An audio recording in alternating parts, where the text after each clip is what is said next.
Good morning students, welcome back to the class. आज हम जो दो शेष पद हैं उनके अर्थ सीखेंगे। अपने पुस्तकें खोल लें और ध्यानपूर्वक पांचवें पद का अर्थ समझने का प्रयास करें। लक्ष्मण परशुराम से बोले, आप तो मानो मृत्यु को हाँक लगा रहे हैं और मेरे लिए बुला रहे हैं। लक्ष्मण के ये कठोर व्यंग वचन सुनते ही परशुराम ने अपने भयंकर फरसे को सुधार कर सीधा कर लिया। वे बोले, अब लोग इस बालक के वध के लिए मुझे दोष ना दें। यह कटु वचन कहने के कारण वध के योग्य है। मैं तो इसे बालक समझकर बहुत बचाता रहा। अब यह सचमुच ही मारने योग्य हो चुका है। बात बिगड़ती देखकर विश्वामित्र ने परशुराम को कहा, परशुराम जी, आप तो साधु हैं। साधु जन बालकों के गुण दोषों पर अधिक ध्यान नहीं देते, इसलिए इसे क्षमा कर दें। आप जानते हैं कि मैं बहुत निर्दयी और क्रोधी हूँ। मेरे हाथों में तेज कुल्हाड़ा भी है। सामने मेरे गुरु का अपमान करने वाला अपराधी खड़ा है और वह बार बार जवाब दिए जा रहा है।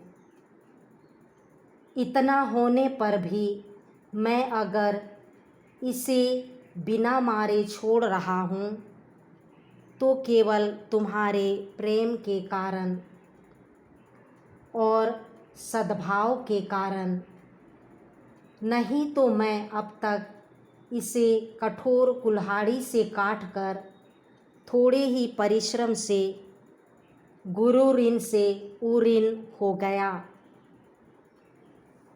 विश्वामित्र ने मन में हंसकर कहा, देखो मुनि, परशुराम को कैसे हरा ही हरा सूझ रहा है। अर्थात वे सब क्षत्रियों को हराने के कारण राम लक्ष्मण को भी सामान्य क्षत्रिय मान रहे हैं और उन्हें आसानी से मार डालने के सपने देख रहे हैं।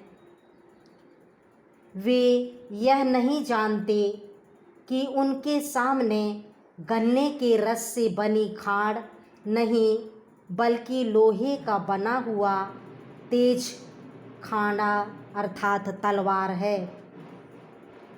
अर्थात राम लक्ष्मण सामान्य वीर ना होकर बहुत पराक्रमी योद्धा है। मुनि जी अज्ञानियों की तरह इनके प्रभाव को समझ नहीं पा रहे हैं। तो ये रहा आपका पांचवा पद।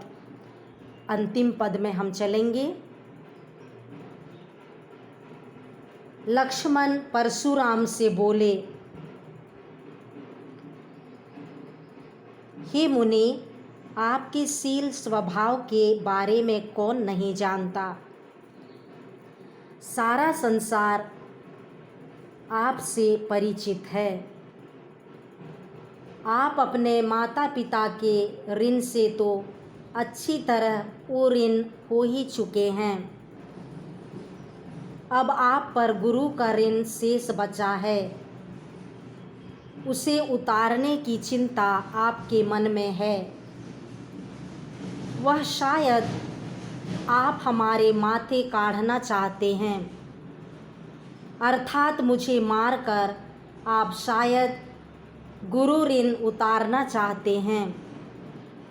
ठीक भी है, दिन भी बहुत हो गए। अब तक तो आप पर गुरु ऋण का ब्याज बहुत बढ़ गया होगा, इसलिए आप किसी हिसाब किताब करने वाले को बुला लीजिए।